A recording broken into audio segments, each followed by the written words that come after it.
Sa pinagtibay ng punglot pawis, kasabay nito ang pagbabago ng mga uniforme na sumisimbolo sa imahe ng organisasyon.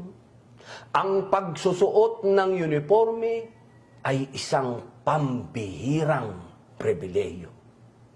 Kalakip ang responsibilidad na tiyaking angkop at maayos ang pagkakasuot.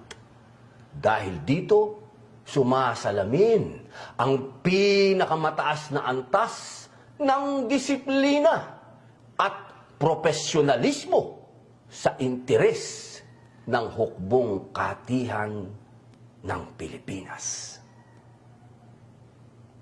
Sa araw-araw na suot natin ang ating uniforme, sana'y maikintal natin sa ating isipan na may nakaatang na responsibilidad, hindi lamang para sa ating sarili, ngunit pati sa ating kapwa at sa bansa, sa isip, sa salita, at sa gawa.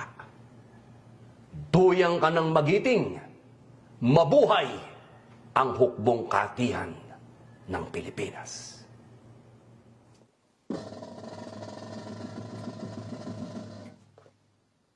Bayang magiliw, perlas ng silanganan, alab ng puso, sa dibdib mo'y buhay.